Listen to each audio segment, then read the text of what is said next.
I just like to eat the booger. I guess it's the booger salt too. But that gummy, you don't want that gummy, pebble filling in your mouth. I don't mind that. I like that. It's like a piece of candy. No, that's gross. Because then you're just like, even when you spit it out, you still kind of taste it. So why would you spit it out? The whole point is to eat it.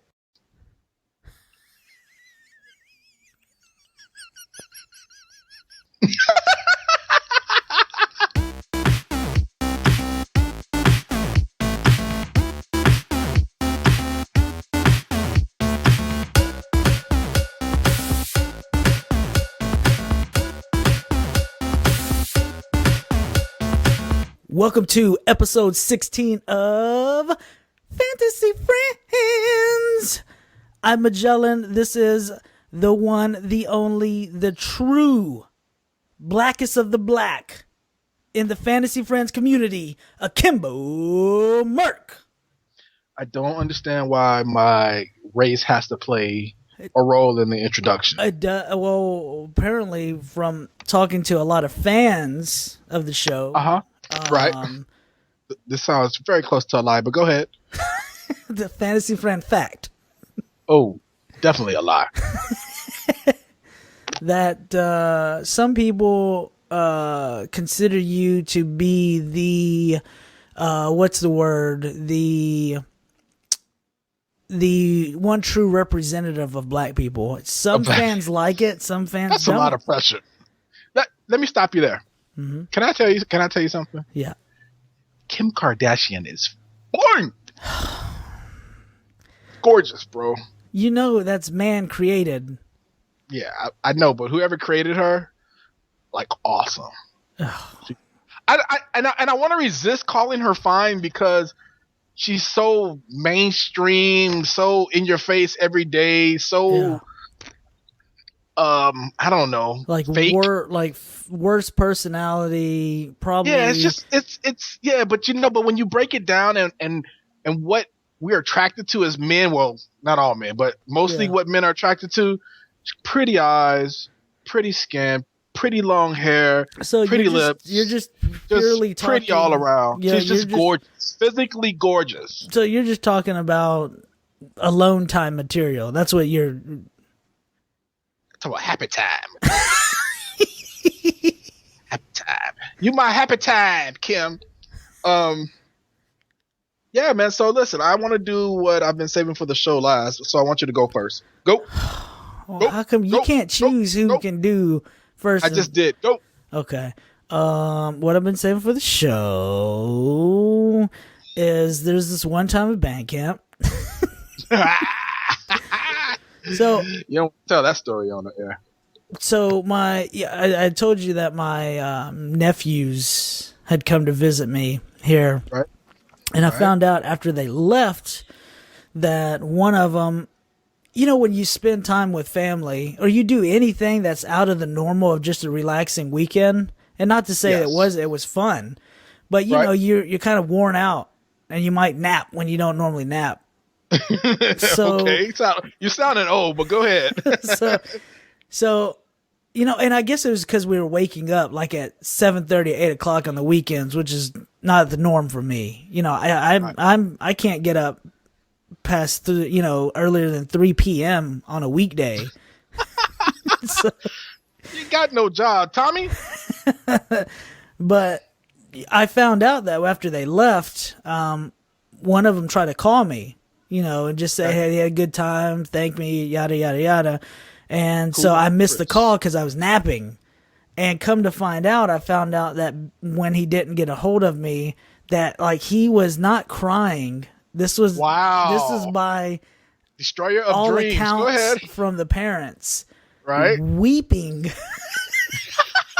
Here's the difference between crying and weeping. Weeping is so much more intimate. Yeah. And I guess it was because he wanted to be here, spend more time. He felt like it wasn't enough time spent. He didn't want to, when he was home, it was all good until he got home and he couldn't get a hold of me. Wow. So then we go down there and we go down there for for my wife's father's birthday. We go down to this past weekend, and so we're all there, including, you know, the nephews that came. So he was blunt with it. He was like, "Hey," he was like, "Did you hear what?" He's like, "Did you hear what happened? You know, after I left?" And I was like, "No." I was like, "What are you talking about?" I was like, "Was it awesome? Did you have a good time?" And he's like, "No, it was sad." Wow. And I was like, "Well, what happened?" He's like, "I tried to call you and you didn't pick up," and I cried. Here, kid, kick me in the nuts, why don't you? So, and I started, you know, we talked it out or whatever, and I got his spirits up, and Right. you know, it was one of those. Was that like a talk full of empty promises? No, Next time no. you come here, I'm gonna let you ride my go-kart, or I'll let you play this game, or we're gonna go get ice cream. You know, all the empty promises our parents used to make I us. know adults do that, and I make it a point not to promise anything I can't deliver on. So what did you promise this kid? No, I didn't promise anything other than, look, I'm here.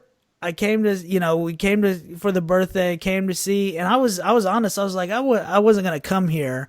I was gonna make an excuse to not come here, but I decided to come because you were here, and I heard that you were crying. So, savior of the day, you're like underdog. but I do. We hung out. He spent more time, and of course, he was upset again because we only spent 3 hours. Because you had to go. Yeah. But it's crazy, man. Because I started. We were kind of talking about a conversation that we met a lady there that was good friends with my father-in-law, and how everyone in the family knows me as like the happy, never upset guy, relaxed, laid back guy, and I started kind of thinking about the people who come to my house. Now, my house isn't big by any means. Honestly, your house is probably bigger than mine. I probably got maybe 1,000 square feet, maybe 1,100 square feet, nothing too crazy. Right. So when people come here, it's not for the great experience of the house. I think it's more of them coming to forget about all their troubles at home or forget about whatever's there and just come here and relax, come eat, spend time, play in the nerd cave, whatever it is. So your house sounds like a cross between Disney World and church. Mm-hmm, mm-hmm. Yeah, it's like Disney World minus the church. Take the church out of it, and then maybe add. But when I picture it, I picture it being made out of candy. Yeah. And like a little boy and a little girl going through a dark forest being trapped by you. Yeah. Once they get there. Yeah, that's sometimes. I guess it depends on the mood. Right. Do I want to kidnap kids today or not? Yeah. No, not today. But it was something that me and you had a conversation about earlier today, and I just thought about it, man, and I just pat myself on the back all the time because I'm such an amazing person.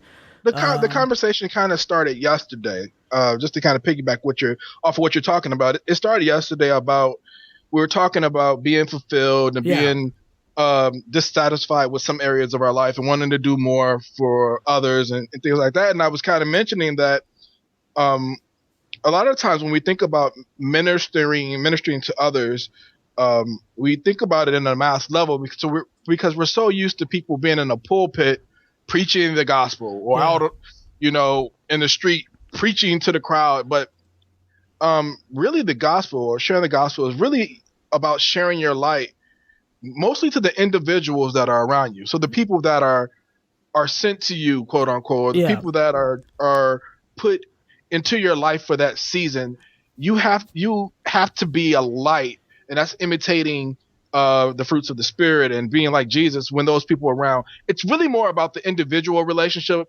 more than it's about preaching to the crowd or preaching to the masses. Now, Jesus did both, and we talked about that. Yeah. But that was one of the things I was kind of encouraging you to do is like, well, you are doing good. You are helping out others when they come around you with your demeanor, with your attitude, because it's really hard to be happy all the time like you are. Yeah. And it's one of the things that I'm drawn to you for in a creepy bromance type way. And I'm going to kind of take this a segue into what I've been saving for the show. So yeah. Before you do that, let's just reiterate that I am a great person. Pat myself on the back. Plenty of people should pat me on the back. I'm awesome. Shout out to me. Shout out to Majelen. Shout out to Chris. Mr. Majelenez. Shout out to are ruining Nate Dogg. Appreciate it. Hey, shout out to me. Thanks. Did you give a shout out to Nate Dogg? Is that what I heard? That's my street name. I got cold. Oh, can I say that on the show? In different area codes. Area codes. No, man, but you have been an amazing. This is finna get real sappy. You have been an amazing light in my life. Yeah. In times where I've been through some rough times. I agree. Should I just take a back seat so you could just? You should shut up. Okay, and then I'll just applaud myself in the background. I mean, you've already did that, but if you want to do a standing ovation, you can. All right, no, man, I want to be honest, man. I want to talk from the heart, all right? Okay, let's do this. You know, you have... No, let's not do this.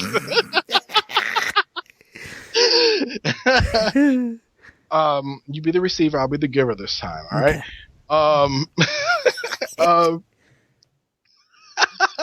Stop making me laugh. No, I want to be honest, man. Since I've met you, you know, you're talking about how you're such a happy-go-lucky person, and you are. Yeah. And I've been through some couple bad streaks and difficult times, man, and you have always been there to encourage me, to make me laugh, to pick me up. And once again, today you did the same thing. So it ties into what you've been saving for the show, and it ties into what I think your ministry is. You know, the way that I never really see you down. And here's what's funny. Mm-hmm. So we were playing the division this past weekend, right? Yeah. And me and Blackthorn, and I think might have been L and Weibo, we started talking about The Walking Dead, and we started giving spoilers. And you disconnected and logged off. Yeah, I think it went along the lines of, well, I'll just make sure I don't hear any more spoilers. Right. And then you just disappeared. And then you logged off the PlayStation, and it was like all our virtual characters stopped and looked at each other. And here's what's funny. Yeah. I told Elle, I said, nah, Kristen rage quit. And Elle was like, nah, that dude's never mad. I was like, yeah, you know, he's never mad. So even when you tried to rage quit, we were like, he didn't rage quit. No, his internet inconveniently went down. That's what it was. Yeah, but it's like if you try to rage quit or even rant, it's just impossible, bro. Yeah. So for me, I want to be there to see when you genuinely get mad. Yeah. And I know there's only 4 people who've seen this. Twister, what's the other dog's name? Noodle, Yaz, and what's the bird's name? Night Snow. And Night Snow, which sounds like a Lego character. Those are probably the only people who've ever seen you genuinely get mad, and that probably lasted for like a minute, man. Yeah. So shout out to Majelen. Big ups for being there for us. Big ups for continuously being a happy-go-lucky person. It's disgusting, you know? But you're doing a lot of good things for a lot of good people, and it's evident by your nephew wanting to hang out with you and people wanting to actually come over and be around your light. Yeah. So well, I appreciate that. There it is. Hey, everybody, let's take a minute and clap for Majelen. Everybody, turn up your radios. I can't hear you. It's just 2 of us. So now that's over. But really, and honestly and sincerely, I do appreciate that. I really do. Yeah. No, man, it's well deserved, man. And I'm not just saying that because I do a podcast with you. Mm-hmm. I'm saying that because you pay me. We're gonna edit that out. But you know, this ties into our show today. Yes. You know, we're gonna power right through this thing, unless you want to take a break. We could do a little. You want to do a little segment break? That way we come back and plow through it. I want to power right through this thing. All right, well, let's just power through it. Nope, let's take a break. Okay, well, we're gonna take a break now. And then we're gonna power right through this. And then we're gonna power right through it. All right, we'll be right back. I got the last word. I got the last word. I got the last word. Suck it. I have a note here that specifically says when we go to break, do not say anything. Welcome back to episode 16 of fantasy friends. Man, that ringtone went off today after lunch. Yeah. Somebody was like, what was that, an air guitar? I just started dying, bro. I was like, no, that's my ringtone. I was like, oh, because you sound like an air guitar, bro. when you do that. So, and it's funny, too, because I have that ringtone as a ringer, so when people call me, it just repeats itself. Yeah. Fantasy friends, fantasy friends, fantasy friends. Dude, that would drive Yasmin up the wall. Bro, I laugh about 3 minutes before I pick up the call because I'm just laughing at the ringtone. It's like me. I got the Imperial March, and so I have to, when it starts going, I like stand up straight and I start strutting. Yeah. You got to before I pick up the phone. That's why people are like, "Why does it take you so long to pick up?" Because I'm listening to the ringtone. Because I'm doing the Imperial March while you're calling me.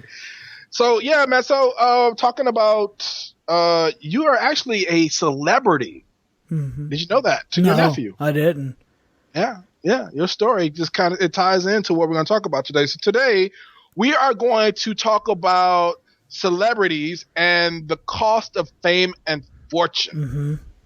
Right? I think that's what we're talking about. Yeah, that's what we're going to talk about. I mean, you sent it to me 2 minutes before the show, so yeah. All right. Well, thank you very much. All right. So, do you know what a celebrity is? No, I do. Oh, well, I guess if you ask any general person, they would probably say, oh, someone on TV or someone famous or someone that is in media all the time. Or I guess I would say if I had to put in a definition without looking at the definition, celebrity is a person who is well known to the community, I guess.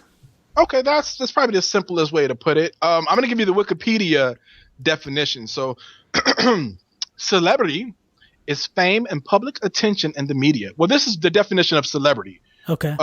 So it's kind of a dual meaning word: celebrities and then celebrity. Yeah. Does that make sense? Yeah. All right. Let me read this again. All right. Celebrity is fame and public attention in the media, usually applied to a person, group of people, or occasionally to animals or fictional entities. Yeah. Celebrity status is often associated with wealth and fame and can often provide opportunities to make money. Successful careers in sports and entertainment are commonly associated with celebrity status. Political leaders often become celebrities. People may also become celebrities due to media attention for their lifestyle, their wealth, or controversial actions, and for their connections to a famous person. Yeah. And that's what we're going to talk about today. The whole idea of celebrity, fame, and fortune. What is it? Why is it that we pay so much attention to celebrities? Mm-hmm. And actually, why they affect our culture so much? Mm-hmm. Mm-hmm. Yeah. So when we were going over this topic, I think one of the things that we talked about the most was this emotional connection to celebrities and why it existed. And I was picking on you because you have an emotional connection with Tony Romo. Yeah. So tell the people why you have a man crush on Tony Romo. So Tony Romo, and who he is. Tony Romo, if you don't know, is my brother. That's a fantasy friend. That's a lie. That's just a lie. So So I'm a Cowboys fan. Everybody who knows me knows I'm a Dallas Cowboys fan.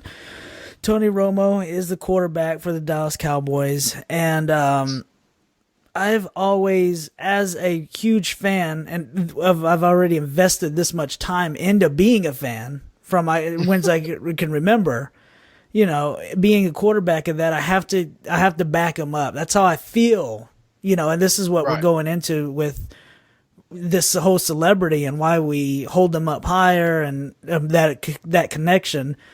And so, I've always seen Tony Romo as a quarterback who is, can be elite and can take a team to the Super Bowl. I've always felt that way. But his stats never were what they were, and he's never had the team he did. But regardless of all that, it's just that my connection to him is I've always backed him up. I've always had his back whenever everyone else wanted to trash talk him. And whatever you think of him now, you know, most people are on his side and they really realize, hey, without him, the Cowboys can't be successful. So, but tell me why. Okay, so I know you're a Dallas Cowboy fan. You said that, yeah. And I know that it's common for football fans to be attached to the quarterback because it's the most important position on the team. Yeah, but would most fans murder people if their quarterback asked them to? I think not. I would. Okay, that's creepy. Yep. Truth. All right. Fantasy fact. I like the dedication. Thank you. All right. But my question is, and what I'm trying to dig down to is why that connection? Why did you latch on to beyond liking the Cowboys and supporting your team? What is it about Tony Romo that you latched on to as opposed to maybe another player on the team? I think really it was because being a fan of his, you dig deeper into just what you see on the field, and you start realizing, or what I guess you would assume is what kind of person they are based on what they've achieved, what they do for, you know, off the camera, what you learn about them. And to me, man, he's a really down to earth guy. You know, he's someone. So you went beyond the stats, right? Yeah, You went beyond his touchdowns and interceptions. You went to digging what after Tony Romo takes the helmet off. What does he do in his personal life? Yeah, I really did. And what did you find though that attracted you to him? Well, it was just the person he was, man. The things that he says, you know, for all the little media outlets and stuff that you don't hear on the big thing. You know, how he discusses how it's always the team. It's not always about him. And if it's anything, it's on him. And I know that's a typical quarterback thing to say, but it's just his demeanor, man. Like you picture him and see some of the things that he does when you're really paying attention and going to that extra mile to know about a celebrity. And that's what drove me to him, man, his character. He is a leader. So you were attracted to him in an uncreepy bromance way. You were attracted to his character. Yeah, just the his person demeanor, he is. the way he carried himself, his confidence. Yeah. I think confidence plays a huge part in our celebrity worship. You know, they exude something that we tend to lack in ourselves. And I'm not saying you personally. Yeah, I know what you mean. People who latch on to athletes, politicians, you know, musicians, they latch onto that confidence and they want to kind of live through that person's confidence or imitate that person's confidence. Yeah. Right. And so I'm trying to think who's a celebrity in my life that I've attached myself to. Well, I bring up Kobe Bryant. Yeah. You know, and it's very similar to what you were saying with Tony Romo. Kobe Bryant came into my life like we have a relationship, right? Kobe came into my life at a time when Michael Jordan left me. Mike was getting old, but he came into my life at a time where Michael Jordan was towards the end of his career. Yeah. And everybody was looking for the next Michael Jordan. Now, I played football my whole life, but I'm a huge basketball fan. Mm-hmm. So if I had to sit down and make a choice between watching basketball or watching football, I'm going to watch basketball every time. Sorry to hear that. Yeah, well, I'm just being honest. Yeah, well, and I don't like your honesty. Fantasy friend. Kobe came into my life and he was getting a lot of heat about being the next Michael Jordan. And people were dogging him. Oh, he's a wannabe. Because there have been so many people before him that came and failed and didn't live up to the hype. Yeah. Where here was this young kid coming straight out of high school, going straight to college. And, you know, he was catching that same flack. Oh, he couldn't do it. Oh, he couldn't do it. I remember his first playoff series against the Utah Jazz.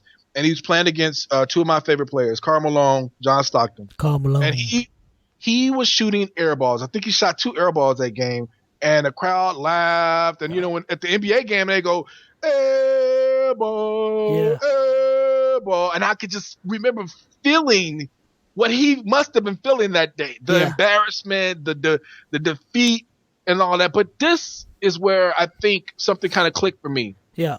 It didn't stop him. He didn't drop his head.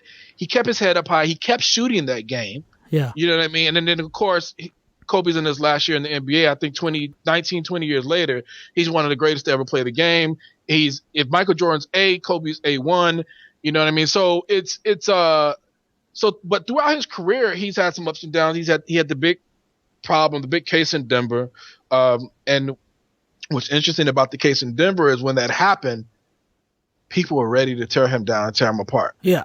Whether right or wrong, people were there to rip him apart. And then again, I felt it again, because here was this guy that I had connected myself to emotionally. Yeah. And I was disappointed that he allowed himself to get in that trouble. He made this mistake. Yeah. You know what I mean? Or he intentionally did whatever he did. I don't know all the details. Mm-hmm. But he was in this situation and I was heartbroken. And on top of it being heartbroken, my friends who knew how much I loved Kobe Bryant, man, they were letting me have it, bro. They had the darts out. They had the arrows out. And every time they could take a shot at me. They were taking a shot at me by beating up Kobe Bryant. Yeah. And so that kind of leads me to the next discussion about celebrity worship and the ups and downs of it. Yeah. And so going back to you and your love for Tony Romo, when Tony Romo fails to make the playoff or he loses a playoff game or something, how does that hit you emotionally? I mean, it sucks, man, because I've invested a lot of time and money into the Cowboys, and it's almost a personal hit, you know what I mean? We take it but why do we take it personal? I don't know what it is. I think it's just the time invested in that, in that person that you believe in. So these people in a sense become heroes to us, right? Yeah, I would say that. I would say to an extent. I guess I don't know, man. I think it's just like you meeting someone on the street and you become BFFs, you're going to stick up for that guy. But you don't know him. See, and that's what's funny to me about celebrity worship. You know what I mean? I don't know Kobe Bryant. He doesn't even know I exist, right? And when I say I don't know him, I don't know what he does when he takes the jersey off. Mm-hmm. I've seen his kids. I've seen his wife. Maybe I've seen a car he drives. But I don't know his home address. I don't know what his furniture looks like. I don't know if he wears underwear or not. I don't know this guy. Yeah, so you're not a true friend. Well, I'm not a true stalker. Yes, I'm not a stalker. I know everything about Tony Romo. Well, really? He free balls. Okay. Mm-hmm. TMI. But these people become our heroes. But this is nothing new. No. So I'm going to give you a little more history about hero worship. Yeah. And how heroes and celebrities, well, they're the same thing. So back in ancient Greece, the heroes of the wars, when they would come home, they would have songs and poems written about them in their honor. Yeah. Not only that, the people of the city would give them free food and gifts. Mm-hmm. All right. And they would do this because they wanted these heroes to endorse them. Yeah. Don't you see that today? Yeah. Right. So now when you turn on the TV and you see advertisement for a car, shoes, clothes, no matter what it is, music, celebrities are always endorsing some type of product. Yeah. Hey, buy these pickles because I eat them. Yeah. That originated in ancient Greece, and it continues on today. One of the biggest celebrities of its time was Julius Caesar. Yeah. And he was the first person to have his face put on a coin. Yeah. Somebody check that. Make sure that's a fantasy friend fact. That's a fantasy friend fact. Thank you. Yeah. First person to have his face put on a coin. So in a sense, he was endorsing money. Yeah. So just kind of give a little short history into that and where it originated and why that continues on today. I mean, now to get a little deeper on you, if you look at American society and you look at the design of our nation's capital, you'll see a lot of Roman cathedrals, a lot of Roman architecture, and a lot of that. What's the word I'm looking for? A lot of that Greek history is built into our society today. Yeah. So and that was done on purpose. Yeah. Yep. So, was there anything else you wanted to add before we? No, man. I think you kind of. I think the reason why we fall for certain celebrities or why we won't feel like we have to back these celebrities up or why we are so associated with one over all the other ones is I think you just in some way, I don't want to necessarily say a worship, but you almost believe that person and you almost back up that person's life and what they've been through to get to where they've gotten, and you're going to do everything you can in your small circle to let everybody know, hey, this guy's a good guy. I back this guy. It's almost like we're endorsing them ourselves. We're saying, hey, we've put so much into this, yeah, I'm going to back up Tony Romo, until, and it almost boils down, like you said, with the Bryant situation. He was in trouble and it was heartbreaking for you, but really, did you think he was guilty until you heard everything? Not at all. And I still don't think he's guilty. And it's funny you mention that, because that's where our mind goes, man. These people, we have built them up to be perfect. Yeah. Perfect in a way that's wrong. It's not even fair to them. Yeah. No, and not talking about ourselves, but it's not even fair to them. Man, the celebrity, I call it celebrity worship because that's what it is. These are the gods of our time.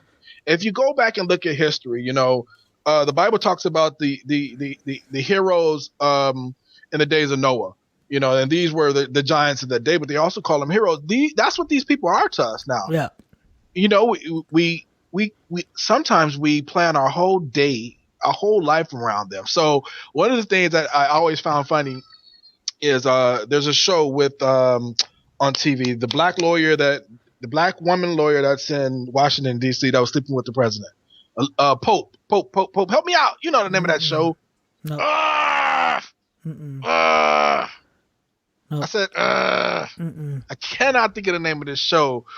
I'm gonna look it up and get back to you. But anyway, every time this show comes on, Facebook goes crazy. Yeah. And you get the post that say, "Don't bother me." For the next hour, I'm going to be watching this show. Yeah. And the women love her. You know what? I'm going to ask Google it because and they like her because she's sleeping with the president. We're not going to even get into that, but yes, they like her because she is sleeping with Olivia Pope. The TV show is called Scandal. I apologize, I couldn't remember it, but she's one of and the person that portrays Olivia Pope is Kerry Washington. The women love her. The women on my Facebook page, they go crazy for Olivia Pope. Yeah. Olivia Pope is the Aaron Rodgers of nighttime television. Just to kind of give you an analysis there. Yeah. Comparison, I mean. And so you have Olivia Pope. Her character, Kerry Washington's character, is having an affair with the president. Yeah. Okay, let's just stop there and let's pick at this a little bit. Yeah. All right. So you have a woman who's having an affair with the highest office in the land, maybe the most powerful position in the world. And everybody's Google Gaga for her.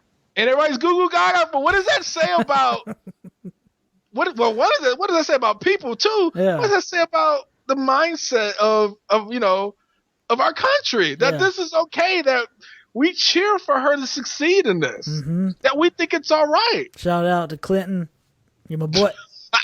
and every cigar out there. Moving along. So celebrities worship, as I've been calling it, varies depending on what region of the world you're in. Yeah. Of course, if you're in Canada, you're gonna know the famous Canadians. You're gonna know the famous people playing, the actors there, and the hockey players there. Yeah, they may not necessarily the Drakes, the Biebers. Right, but Drake is international though, and that's you have the international celebrities, but you have the local celebrities. Yeah, but Drake is international, bro. He's no Run DMC. Don't make the hotline bling. All right. But why? Right. I mean, you're right, man. Why? So, sticking to the subject here, why do people feel? Why do we feel like we have to know what these celebrities are doing? Why do we have to feel like we have to know what their schedules are? Why they lose 10 pounds and why they do? Why they eat what food they eat, like they wear what they wear. Yeah. Is it almost like a social, almost like a water cooler type thing? Water cooler plays a big part in it. I mean, there's two ladies at work every day, or not every day, but every week they have their what happened on The Bachelor, what happened on American Idol conversation, and I just sit back and I laugh. Yeah. This fake reality TV that takes place. They are caught up in it, man. Yeah. So it's the attraction to me. I've always thought it was always about being attracted to the drama. Yeah. That's taking place in other people's lives. We're like flies when it flies to the ointment. When it comes to drama on television. Yeah, it's like a car wreck. Yeah, it is. Like, but it's tragic and it sucks, but you're gonna look every time. Oh, you're rubbernecking. Yeah. But I think it's because our lives are so monotonous and almost to the point where they're almost boring to an extent, right? We get up, we do the 9 to 5, we come home, we eat the dinner. Yeah. So what do we talk about? I could see that being a part of conversation. Hey, we all know who Kim Kardashian is. We all know who Obama is. So when Obama is constipated, that's a big deal, and we want to talk about it. I want to be constipated. Yeah. You know what I mean? Because he's You want to be constipated. I want to be able to put a champagne bottle on my butt. Ooh. I've seen that picture with you with the champagne bottle on your butt. Yeah. And I got one thing to say. Yeah. That was some cheap ass champagne. You should have went with a higher brand of champagne. And I think it would have looked more classy. Yes, the picture would have came out a lot better. And you were arching, but you got a lot more arch than that. I mean, you got back. I seen maybe got back. You could have anyway. But I think that's why people are attracted to Olivia Pope having this relationship with the president, because in a way, like we said, we kind of live through our celebrities. You play football, so there's a part of you that wants to be a football player still, right? In the NFL. Yeah. So what you're saying is, because they're celebrities, like we think of them as perfect, have money, get whatever they want. So then whenever they're more humanized, where they gain 10 pounds or whether they so-and-so's breaking up with them or something like that, then it's super juicy and everybody wants to talk about it. Like, is that where our society is going? It's about are celebrities a part of society now to where you can't not talk about them? I think this is what a celebrity is to me. And this is going to be the perfect example. You're going to love this example. Yeah. Celebrities are avatars. Yeah. I like that. Listen, fill me out. Physically fill you out? Like physically. Because I've done that before, and it was awesome. Creepy. Celebrity, like if you play a game like The Sims, that's what celebrities are. Celebrities allow us to transfer our consciousness into them and vicariously live through them. Yeah. So, for me, for instance, Kim Kardashian's fun to me, right? Yeah. So now I can be Kanye West. Yeah. Or Ray J. Or Ray J. Can't lose either way. I'm just saying. Either way. Or I can be Kobe Bryant. I can't tell you the number of dreams I've had of me playing basketball, against other athletes and dunking on them. I can't even touch the net if I try jump up. But that's really what they become. They become avatars that we can live through. And I think that's why we're so crushed when they fail. Yeah. Or they make a mistake. Because wait a minute. So now I've failed. Like Kanye West just came out and said he's broke. Yeah. $53 million in debt. Whether that's true or not, there are fans right now who are kind of like, man, they're feeling this financial crunch. Yeah. And I would not be surprised if they don't contribute to this Kickstarter fund or something that's going around to help Kanye West out. Isn't that crazy?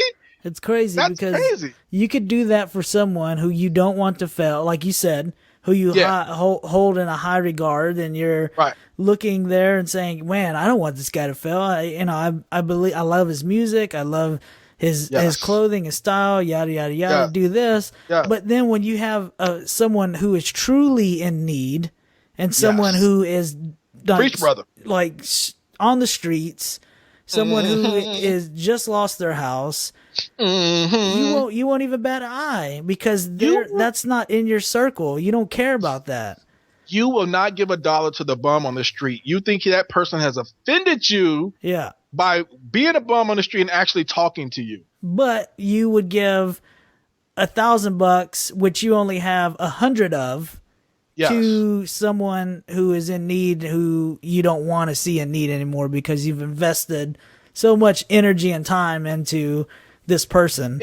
It is like buying new clothes for your GTA character. It is like buying a new car for your avatar. That's all it is. Yeah. When we give our time and attention to these celebrity avatars, that's what we're doing. When we buy their music, when we buy the products they endorse, we are living through them. Yeah. If Khloe Kardashian just came out with her diet that she's been doing, and people are going nuts over this because she's lost all this weight and she looks so good, and everybody wants to know how Khloe is doing it.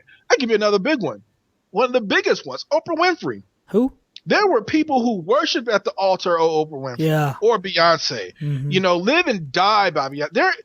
Beyonce, after the Super Bowl, she announced her tour, the Formation tour. There were people changing their wedding dates. They were talking about skipping prom. They were talking about, changing doctor's appointments, whatever.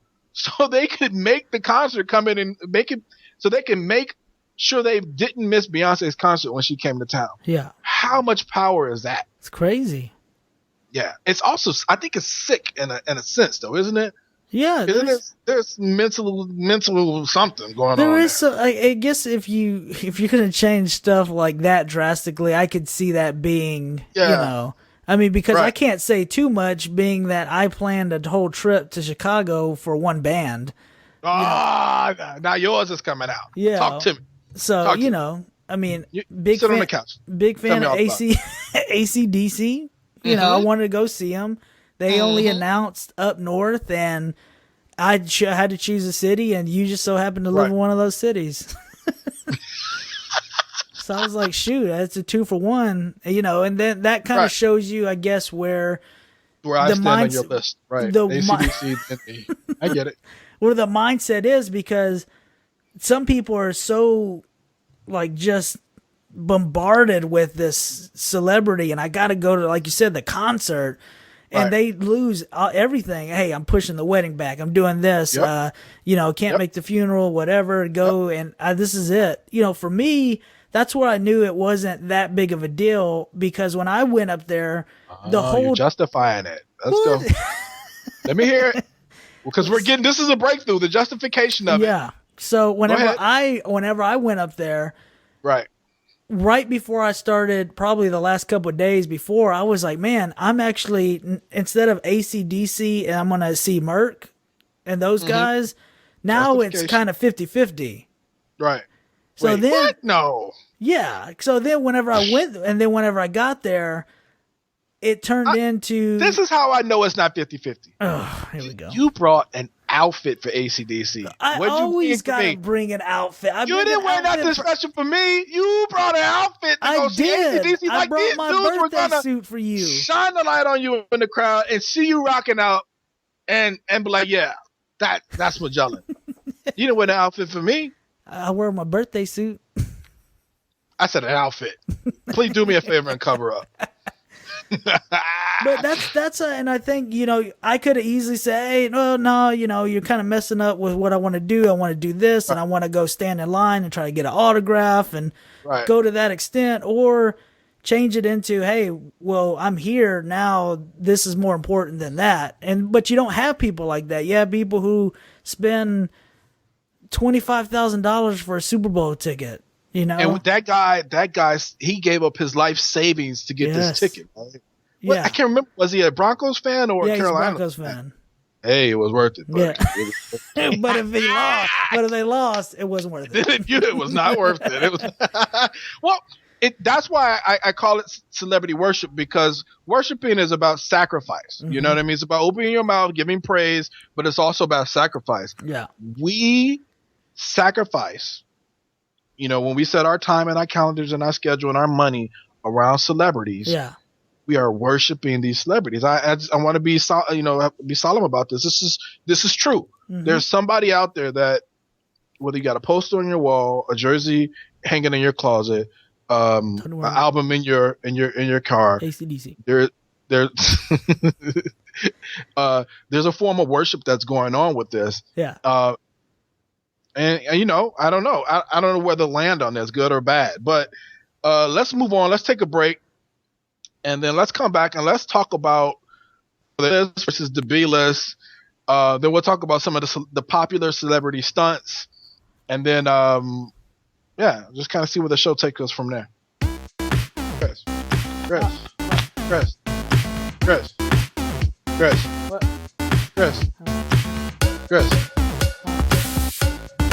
What? Ready.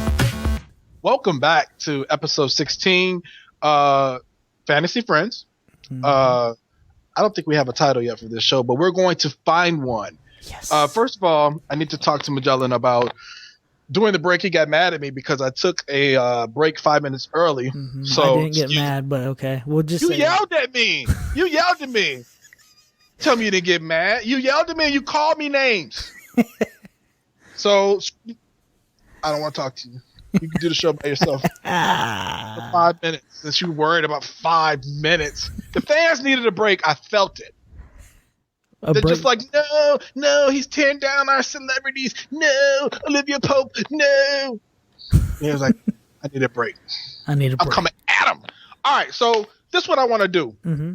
I want to talk about the different levels of celebrities. So we've all heard about the A-list and the B-list. But did you know there was a C and a D-list, Chris? Mm-mm.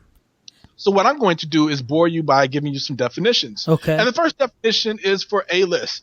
And this mostly pertains to actors. So let's start in that realm.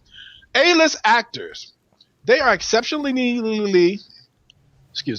A-list actors are exceptionally successful.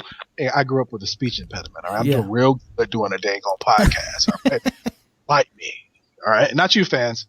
Just him. A-list actors are exceptionally successful. Their notoriety extends beyond the silver screen. Mm-hmm. And their name guarantees a box office hit. Okay. The guarantee of the hit. Some A-list actors include, give me one. Just take a guess. Who is it? Anytime he put his face on the screen, you know it's a hit. Tom Cruise. I got to agree with you, man. Tom Cruise is money waiting to be cashed, or check waiting to be cashed, man. But some of the other actors include Will Smith. Yeah. You know, Brad Pitt. Oh, sexy. Isn't he sexy, dude? For a man, like if I wasn't a man, you know, like Brad Pitt. Yeah. Right? Even if I was a man that likes men, I would. Yeah, I can see that too. Mm-hmm. Creepy. Leonardo DiCaprio. Yeah. Angelina Jolie. Give me a second. Before there was Kim, there was Angelina. I don't like her because I felt like she took something from me. Watch what you say next. Because she took Brad Pitt from me. Ooh, that's true. And then she was drinking blood or something with Billy Bob Thornton. Well, I don't care about that. Give me the vampiress. Meryl Streep and Johnny Depp. Mm-hmm. Now here's a curious fantasy friend fact.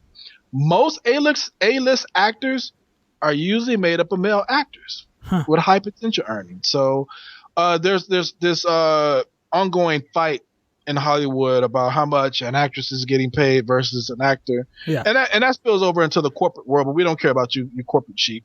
We only care about our celebrities. Mm-hmm. And so there's a big difference, man. You know, where say Will Smith might do a movie and he might get $20 million. Yeah.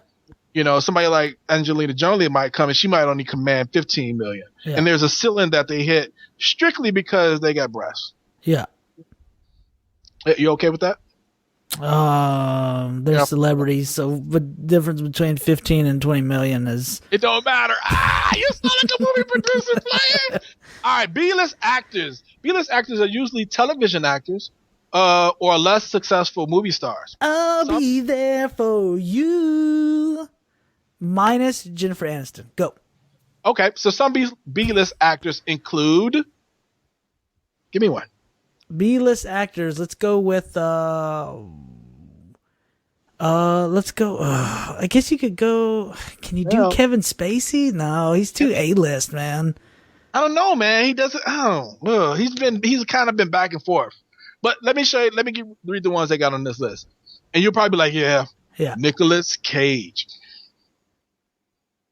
Could he be? Can you fall from A to B? Yeah, definitely, bro. Because he was A back in like the 80s. Yeah, he was up there, right? 80s, 90s. Right. Katherine Heigl, David Morse, Samantha Morton. Okay, I'm not even recognizing some of these names. Pierce Bronson. Now, this was the guy. He really started off on TV. Yeah, and probably most notable in probably Mrs. Doubtfire, and of course GoldenEye was huge. GoldenEye, right? Yeah, dude, he was one of my favorite. He was one of my favorite James Bonds, believe it or not. Yeah, mine too. You know, I'm a huge James Bond fan. Don't even get me started on that, bro. B-list actors usually never headline a film by themselves. This means that the supporting actors are usually fairly notable too. So, Nicolas Cage and what's the other James Bond guy, the old guy? You talk about The Rock. Yeah, the Rock movie. That's a good example. Or Nicolas Cage did the movie with John Travolta. Because you're talking about Sean Connery. Sean Connery, sir. Sean Connery. All right, C-list actors. These are actors. These actors are average. These actors are known by their face, but not by their name. Mm-hmm. That's when you be like, hey, that's old boy from yeah. That's the one. You remember he got shot in that right one with the thing fell and that's him. Yeah. Dang, is he doing commercials now? Why is he in that pedigree commercial? Anyway? They are usually good actors, but they receive less notoriety than the A and B list actors. And finally, the D list actors are the lowest of the celebrity hierarchy. Yeah. Just saying the lowest sounds bad. Yeah. They appear. This is freaking hilarious, bro. They appear on celebrity game shows and reality television. That is messed up. You know you are the lowest when you are hosting the Gong Show. Flavor Flav. All right, so let's go over some of the A-list. So would has, because of Star Wars, has Adam Driver went from B-list to A-list because of that? Adam Driver before Star Wars was on the show Girls. Mm-hmm. He was the main guy on the show Girls, which was an HBO series. HBO series to me aren't mainstream because HBO is a cable product. He's B-list. Maybe C-list. So would he be... So he needs to continue doing Star Wars, but also do something else big screen that's successful to make him A-list. I think he will never get to the A-list from Star Wars because we really care about him when he has the mask on. Yeah. And not when the mask is off. When the mask is off, it's like, ill. It's the dude from Girls. Ill. Yeah. You know what I mean? So, ill. Yeah. Say that for me. No, ill. You gotta pull your throat back. Okay. Ill. Ill. Oh, no. Close. Ill. That's what I wanted. Yeah, but he's gonna be known more for his mask than anything. Like, can you even name the dude that played Darth Vader? Not the voice, but the dude that played Darth Vader. I could, like 2 weeks ago, probably, but no. No, you couldn't. It's such a lie, bro. It's because I looked it up when I was looking up lightsabers, which they canceled my order. I'll save that for the show next week. Star Wars friction. So what do you want me to give you, bro? You want me to give you some A-list actors, athletes, and politicians and what they make? Or you want me to give you the B-list people first? Talk to me. Let's just go off of... Okay, let's go. Let's take a couple of A-list and a couple of B-list, and then I want to transition into something else. Okay, so I'm going to give you the B-list first because that's what I want to do. Okay. Yes. Terrible. Announce yourself first on the show. You definitely need a producer. Listen, I'm producing this show. You announce yourself first again. So now I'm going to do the B-list first. If you don't like it, fix it in the editing. All right. I will. Emily Blunt. Yep. I think she's very cute. You guys would know her. She's the girl from The Edge of Tomorrow. And she played the love interest in 5 Year Engagement. That's Emily Blunt. Do you know her? Yeah, I know her from a lot more than that. Oh. Give me a call, Emily. Patrick Wilson. Have no idea who that is. Rose Byrne. This is one where you would recognize the face, but you wouldn't put the name to the face. Yeah. Let me see here. Tell me if you know any of these people. Chris Messina. Mm-mm. Nope. Not by name. Vera Farmiga. No. Mm-mm. See? John Hamm. Yeah. Yeah. I think because he's kind of bumping up against the A-list. He's doing some stuff. Yeah. What's the TV show he had? Mad Men. Mad Men. Mm-hmm. So that was pretty popular, but it was still a TV show. Yeah. On the cable, station that wasn't very popular. Yeah. Right. Okay. Well, he's AMC. Yeah. Walking Dead's AMC. Yeah. Breaking Bad was AMC. Right. AMC is up there. Is it a A-list TV station or a B-list TV station? I think if you said TV stations, it'd be B-list. I don't know, man. You can't. It's competing with HBO and series now. Yeah, B-list. It's B-list. It's not nationally. It's not a national station like ABC, NBC, CBS, WGN, Fox, Telemundo. Now this one shocked me as a B-list actress, Zoe Saldana. Yeah, B-list. No way, bro. She did Avatar and she did the thing with the thing. Yeah. There's no way she's supporting. Yeah, she's back there. Oh, that's supporting work. She was in Star Trek as Lieutenant Uhura. Supporting. Guardians of the Galaxy. Supporting. All right. I just think I'm being taken by her beauty. Nicholas Hoult.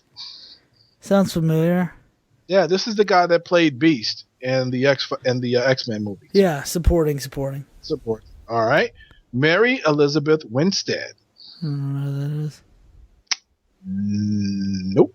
She played the daughter in Die Hard.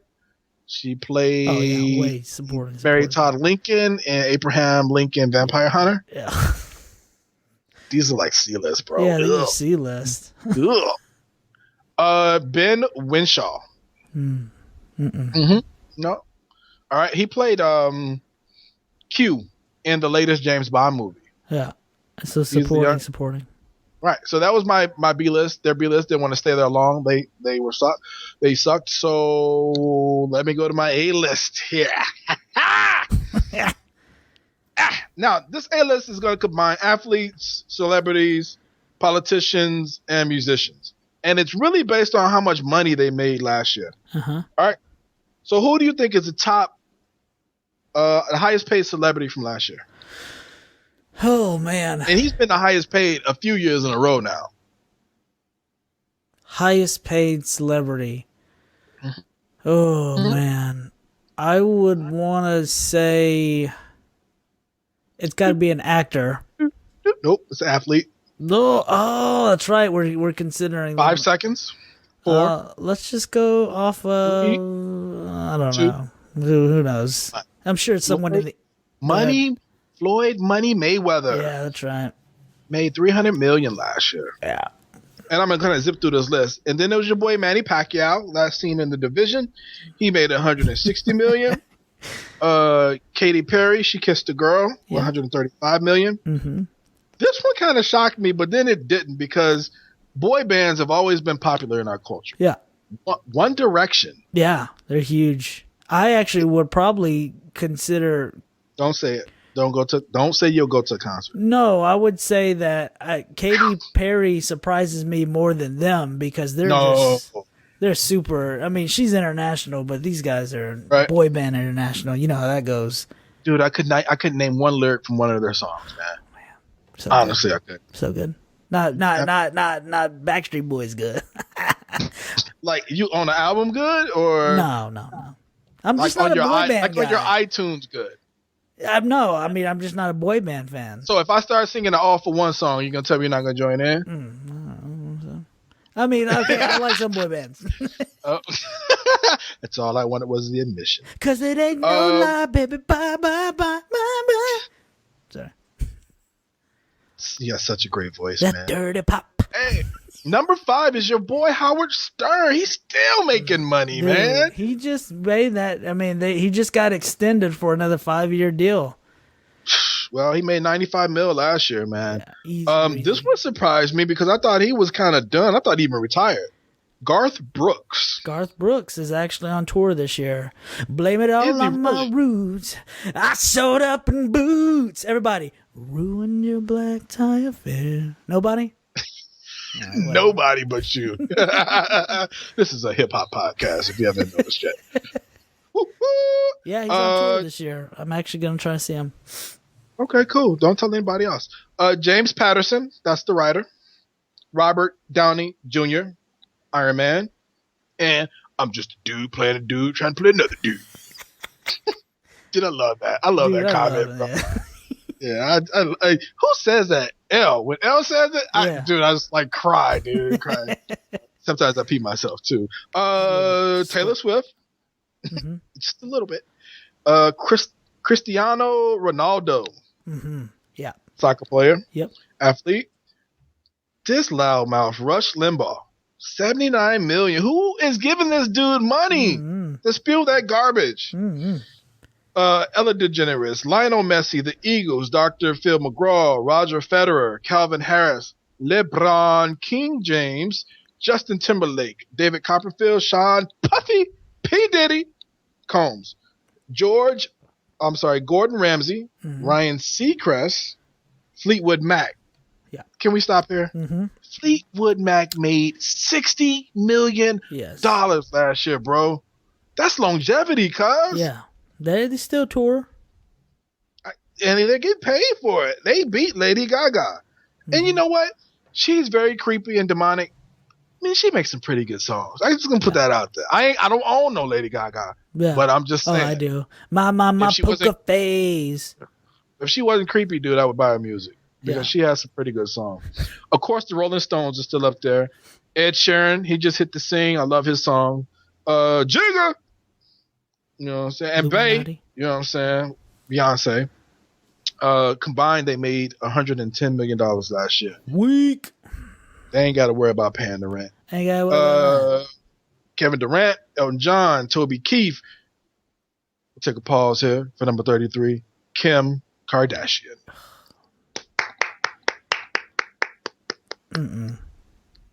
I clapped. No. Jennifer Lawrence, Paul McCartney, Phil Mickelson, Tiger Woods, Jackie Chan. Who the hell is still paying Jackie Chan? Everybody. He ain't made a Rush Hour movie in I don't know how long. So how is he making? What's the date on this list? Now I got to go and check when this list was produced. I feel like I'm being lied to. Right under Jackie Chan is Kobe Bryant, my hero, Ben Roethlisberger, Roy McIlroy. I can't say his name. Vin Diesel. I don't even know who that is. Michael Bublé. I can see the 40-plus crowd liking him. Giselle Bündchen. Not only is she rich, she has Tom Brady for a husband. Yeah. I mean, Tom Brady's pretty hot. Do you think he he almost cracked the joke. Moving along. It has something to do with inflating and deflating, but we're going to move along. Yeah. You think he inflates his balls? Okay. Bradley Cooper, Adam Sandler. He used to be a cash cow, for real. He's kind of a B-list actor now, in my opinion. Yeah, I guess I mean, by your definition, I mean, people love to hate the guy. So does that not put him in A-list? I mean... his movies are unique and they're funny in their own way, but he's put out some pretty good movies. He had a good string there for a while. Yeah, and he just got that deal with Netflix. So yeah. So maybe that solidifies him as a B-list actor. Tom Cruise, Bruno Mars, Drizzy, Lewis Hamilton. I don't know your name. Oh, Nagamika Sue, that dude. The Foo Fighters, Tim McGraw. I don't know your name. Jimmy Buffett, Jerry Seinfeld, blah, blah, blah, blah, blah, blah, blah, blah, blah, blah. Dr. Dre, blah, blah, blah, and blah. So there you have it. I'm not going to go through this whole list, but just to give you an idea who the 8 actors are, how much money they were making last year. Now this one's a little disappointing. Number 95 is Kevin Hart. Yeah. And he actually got beat by Shannon Tatum. So you need to step your game up, Kevin. Yeah. Just gonna be real. You only made 28 mil last year. That's Get it crazy. together. Most of these people are reptilians, but that's for another show. All right, Chris, what do you want to add? No, I just wanted to say one of the things that we wanted to talk about also was the price that these people pay for their fame and fortune. Yes, yeah. You know, hit me. You know, we talk about the celebrities and we talk about how they have the good life and they could pay for whatever they want and drive whatever they want and do this and that. But, you know, what have they sacrificed for that? You know, what comes with fame and fortune that isn't so great, you know? And for me, right. I don't feel for any of these celebrities. I really don't. They're people too. They made their choices, and if my choice was to make $1 million a year and get chased down by the paparazzi, then so be it. I'm fine with that.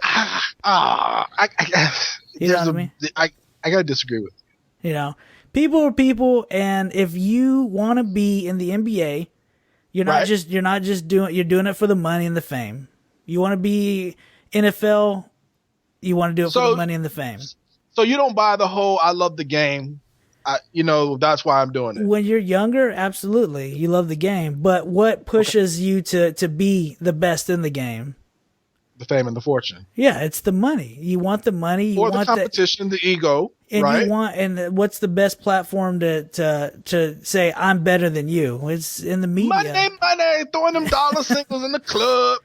You can find me in the club, yeah. So, I get them having what they have, and I get why they're like, oh, well, boo-hoo, I get chased down by the paparazzi and all this news is made up about me. That is, for me, one of the things that is, if you're in a job interview and you're saying, hey, listen, you're a receptionist, you're going to be making, $8 an hour, you're going to be answering phone calls, you're going to do this is what your job's going to be. I feel like as a celebrity, you go into an interview and they're like, all right, listen, you're going to be a celebrity. You're going to make, $2 to $3 million a year. You're going to have the paparazzi in your life. You're going to have millions of people know everything that you're doing, yada, yada, yada, this and that. Your family's going to be bothered. So boo-hooing and crying about it. I don't feel for that. So what you're saying is they're not blind going in. They know what they're signing up for. It's just part of the game. And like people say. And I bet you that 99% of every celebrity that's out there, the main reason why they wanted to become a celebrity is because they want that attention. They want the money. They want people to look up to them. Okay. I mean, you can't sit here and tell me that 50% of them just did it because I love writing books and because I love doing this and because I love doing that. What I'm hearing is this is a satisfaction of their ego. Well, I would say so. To an extent, right? Yeah. I mean, to say that I want to be loved. I don't sing because I love the sound of music.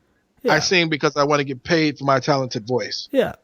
Right? I mean, because most celebrities try to justify it and say, not most, some, I'll use some because you should quantify like that. Some celebrities say, I'm just trying to make a living. Yeah. I'm just trying to feed my family. Yeah. Is there some truth into that? I hear this all the time from basketball players. I got 12 cars.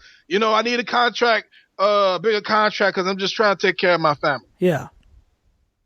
Is there truth? Yeah. There is. Do you think that's true though? I mean, there is truth because when you do that and you put forth all this effort and all this work, from grinding it out, being Kobe Bryant, to going through what you did as Tony Romo, being the choke artist, all the way up to this point in his career, to even.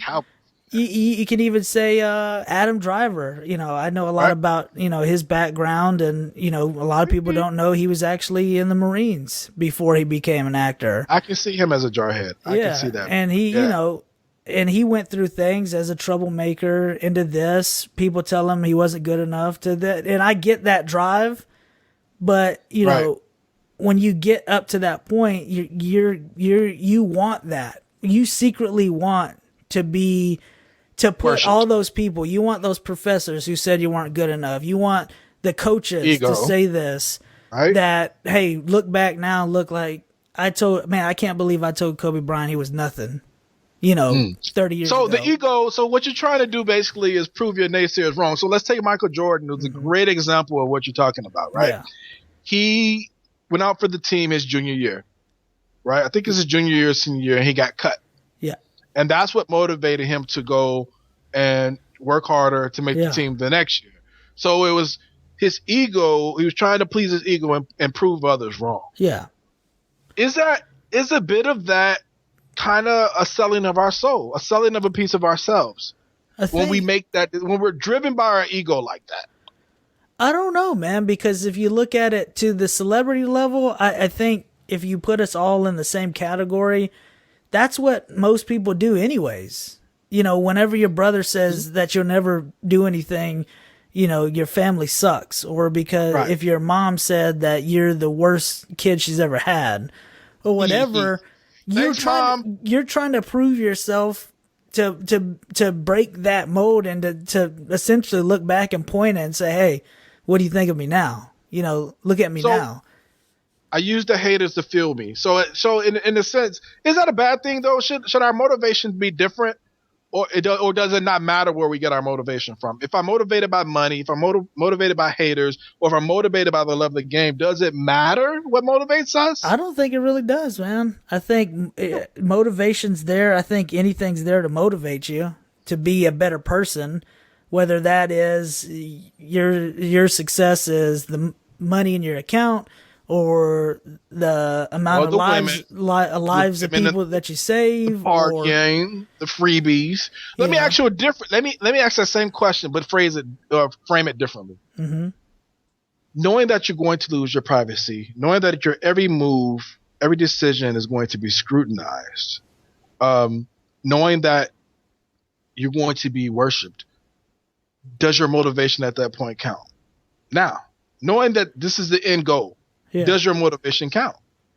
I don't know, man. I would say that it's still motivating as motivate. Your motivation is what it is, and if you wanna, if you wanna push it to that point, don't complain about it. That's my whole argument. Okay. So fuel however you're gonna fuel. Hate everybody you're gonna hate. Take all the hate that's thrown towards you. Love is on you. I don't even want none of the above. I wanna. Oh, you can say it. Piss on you. Shout out to R. Kelly. Yep. And my boy Dave Chappelle. No, man, but that's what I'm saying. Whatever your motivation is, I don't see it as really selling a piece of yourself, essentially your soul. You know what I mean? Right. I see it as, okay, you want to drive to be this type of person. You want to be a celebrity. Don't complain with all the stuff that you know it's going to come with. It's going to come with this, that, and the other. We all know what it comes with. But if you don't like it that much, then like we said yesterday, like I told you yesterday, well, instead of living in LA and in New York and in these big cities, why don't you just go live somewhere else and be happy? Because you want it. Okay. You crave the paparazzi. Let me give you a bit of an extreme example of the cost of fame and fortune. And you tell me if this is a legitimate cost of fame and fortune that we can kind of say, hey, you knew what you're getting into. Recently, Kesha said she was drugged and sexually assaulted by her, the dude that owns her contract, Dr. Troy or something like that. Is that the cost of fame and fortune? Or is that the ugly cost of fame and fortune? Because she went before a judge and said, hey, let me out of my contract. And the judge said, no, you got to honor this contract. Yeah. Which has been shocking everybody. It's been shocking her fans. Is that part of the game? Well, I don't know the details. What are the details? Which, let me ask you this. Was she in the wrong place at the wrong time? Dude spiked her drink. I can't remember if it was in the studio or not, and then took advantage of her. Yeah. In the worst way. Let me say this.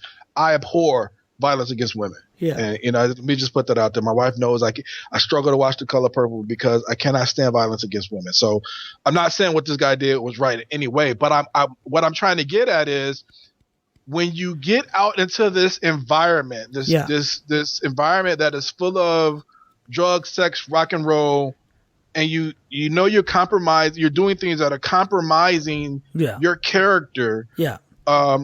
Not to say you expect to be assaulted sexually, but you know that the possibility of these things happening increases tremendously. Yeah. Is that's one of the costs of fame and fortune? Yeah. Yes or no, in a way? I would say this case, I know, like you said, it's extreme.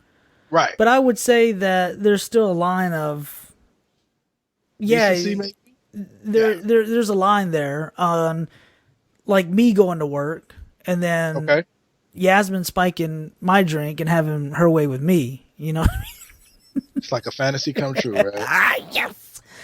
No, but let's just say you go into work and then someone spikes your drink. You're just going out working. Now, if she was in the studio and they were going over album, whatever, and this happened, okay, well, that's just this guy taking advantage of the situation. Now, so are we partying? Are we out doing this and living that lifestyle? Living that life. Yeah. And putting yourself in a situation where, there's a lot of people around, there's a lot of drinks, there's a lot of hand-to-hand stuff going on. Right. So then you got to almost think of yourself, am I putting myself in the right situation?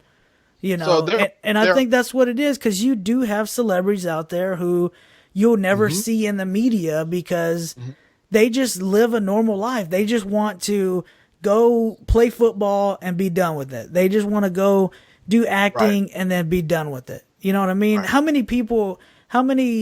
Adam Driver is like you said, with girls, he's up and coming with Star Wars. How many times do you see him in the paparazzi for doing something ridiculously crazy? You know what I mean? Right. Yeah. And so that's why I think these people, leave me alone. This is my kid. Yeah. There are ways that there are things, even though they're sometimes extreme, that you can do to put yourself out of that situation, and you continuously complaining about it, but still do the same thing. I mean, come on. You want it. You're just pretending not to want it. Okay. So you said you don't see it as selling your soul. I see it, compromising your character. And I mean by compromising your character is you're a young and up and coming actress or actor, and your manager is saying, man, listen, right now you're not trending on Twitter. Right now you're not getting enough likes on Facebook. Right now nobody knows you on YouTube.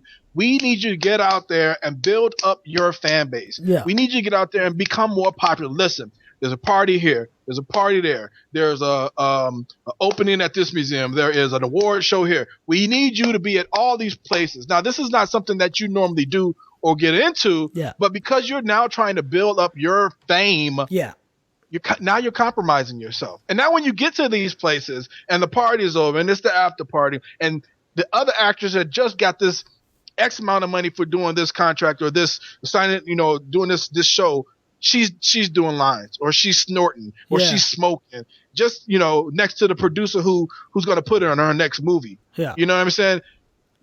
There is a bit of selling of yourself, or compromising of your character that comes with this business. To me, that's the cost of fame and fortune more than losing the privacy and being followed by the paparazzi. Yeah, that's it's going to change you. It's what happens behind the doors. It's what happens on the casting couch.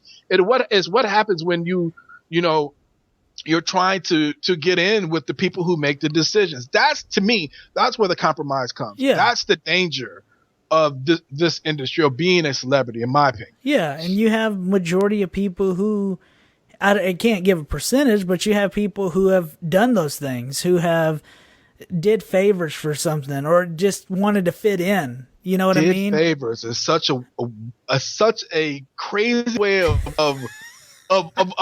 stating it, but it's so true because that's how it's going to come to you. Hey, won't you go and hang out with this producer for the evening, and we'll make sure you get in his next movie. And then you'll get a role in his next movie. You have that stuff that where people who want that celebrity, Where, like you were want that saying, status. you were talking about, oh, well, Kim Kardashian is so fine and this and that.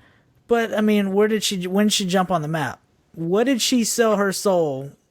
Yeah, so let me, before you get to, breaking down Kim, I'm going to talk about 10 of the biggest celebrity publicity stunts that shock the world. Yeah. All right. This list comes from therichest.com. You can go out and check it out yourself. I'm going to do this real quick. What are we looking at? What time? How much time we got? Talk to me. How much time we got? Huh? What? Don't show me. Tell me. Okay, thanks. He showed me. You're seeing the show produced live. Yeah. I'm your only host, Kimbo Merc, and that's the other guy. Top 10 most shocking celebrity stunts. You guys know some of these stunts. Number 10, Robert Pattinson and Kristen Stewart. Yeah. These are the two people from the Twilight series. They pretended to be in a relationship. Yes. While they were in all 3 movies. It was fake. Yep. And then the rumor came out that Stewart cheated on Patterson, which of course created a media frenzy. Yeah. But then I think it came out that he cheated too, or something like that. Anyway, it was all a publicity stunt. Yeah. But it was all to sell the movie and hype up, the movie. The other one, the fake rap battle between Kanye West and 50 Cent. We'll skip that. That's boring. Here's one of the cool ones. Yeah. Can't believe I'm saying that. The Blair Witch Project. Yeah. You remember that movie? Mm-hmm. Well, that was actually done as a publicity stunt where these the 3 people in the movie, the 2 guys and the girl, were pretending that they actually got kidnapped or went disappearing. Yeah. And this was actually the recording of their disappearance. Yeah. Turned out to be a success. I think they paid $2 million to let me see. I'm sorry. The movie cost $22,000 to make. It grossed over $250 million after hitting the movie theaters. Yeah. So that was a pretty good stunt. I'll skip number 7 because that's gross. Sacha Baron Cohen. He was dumb. He came on the red carpet and he threw what was supposed to be Kim Jong-il's ashes on Ryan Seacrest on the red carpet. Just silly stuff. This one is popular. Yeah. Lady Gaga and her meat dress. Yes. You remember that? Yeah. Yeah, it made me hungry. I remember that. It stayed for days. Nah, that was staged. The Britney and Madonna makeout session doing the what was that doing? Doing the VMAs. Yeah. This was a pretty cool one. The Independence Day movie. So what Fox did was during one of their television shows, they broke into the television show with this emergency action news story and then showed footage from the Independence Day movie. Yeah. It was so real that people were actually calling 911 and panicking. I got him. Big shout out to Fox. Another stupid stunt, probably one of the most popular stunts. Janet Jackson and Justin Timberlake. Janet Jackson and Justin Timberlake at the Super Bowl. Yeah, what happened? Tell us what happened. Well, they were performing, and then at the end of the performance, a lollipop fell out. Number 1. Can you call them lollipops and not offend people? Yes. Okay, thank you. Kim Kardashian's sex tape. Yeah. I everybody knows what she did. She made the sex tape with Ray J. And what's always funny to me is these sex tapes get, leaked. Yeah. Quote unquote. But after nobody knew who Kim K was, she was dating the athlete from USC at the time, the running back. Yeah. You remember his name? Yeah, the guy, what's his name? Reggie Bush. Yeah. So she was just another cute girl dating Reggie Bush. But after this sex tape with Ray J came out, Kim blew up. Yeah. She went on to do modeling. She went on to do, I think she's been in movies. Of course, she has her video game out. Of course, now she's married to Kanye. But the sex tape, it propelled her career. Mm-hmm. But what did she have to compromise to get the celebrity the celebrity status that she has now? Yeah. That tape is forever out there. Yeah. It can never be erased. Yeah. You know, and then you had some copycats too. I think you had the Paris Hilton sex tape, and then some other people tried to put sex tape out, but wasn't nobody really interested. Kim had already done it. It had already blown up, and she was already getting paid for it. Yeah. So, you know, she's never going to look back at it, and who knows? Maybe she cries about it every night. I doubt it, though, just because, you know, right. I mean, she's so far gone from that, you know, and she's this big, iconic fashion, you know, this and that, and that kind of goes back to what we talked about, you know, holding these celebrities, you know, in these high places and forgiving them for things they've done. And, oh, well, I understand why you made the sex tape so you could get your career going. And people justify it for them, you know. And people, I love what you just said. And people justify it for them. Yeah. And there was a part of me justifying Kobe Bryant being in that hotel room with that girl. Yeah. Oh, you know, she knew what she was doing when she went upstairs. Yeah. She knew. But if I'm being honest with myself and we're all being honest with each other, neither one of them should have been together alone in that room at the time. He was a married man. She was a young lady. Never should have happened. Yeah. But because we live through our celebrities as there are celebrity avatars, they're the gods that we worship in a sense. We're quick to forgive them quicker than we would forgive our own families sometimes. Yes. Yep. Which is you got to think about that, you know. Yeah, it's celebrity worship, man. That's all I got. That's all you got. Yeah, I mean, producer said I could wrap the show up like that. That's it. All right, hey, we're done. All right, see you guys later. Bye. Thanks for listening. Oh, what? Housekeeping? Sweep the flow? Housekeeping? Huh? Oh, Housekeeping? okay. The guy in the other room, he wants me to tell you that you can find us on Facebook. You can find us, Fantasy Friends Podcast, Facebook. You can find us on YouTube with the same name, Fantasy Friends Podcast, where you can find all our episodes 1 through 15. Please go there and catch up. Please make sure you subscribe so that we know that we are loved and that we are worshipped by you. That's very important. I need to feel worshipped. Yes, especially Chris. Apparently I worshipped him before the show started, and then when the show started, and after the show I have to do some more stuff that's going to be compromising to my character, but keep on track, peasant. When you're in a creepy bromance, that's what you have to do. That's it. Thank you guys for listening. Next week I think we're going to have our first guest. If you guys want a sneak peek of our guests, you can go out and you can go to Facebook and you can do a search for a question of the day, and there you'll find our next guest coming to the show. Goes by many names: Sparkle, Nikki B. Fine. What were some of the other ones? Miss Nikki, Red, Right Said Fred. Just shaking your head. Shaking your head is one of them. So many, so lost. Yeah, so many multiple personalities. But make sure you check out her page. Again, it's called Question of the Day. That's it. What you got to add, brother? That I love you dearly, and that I always want to be with you forever and ever. More. Thank you. No, more.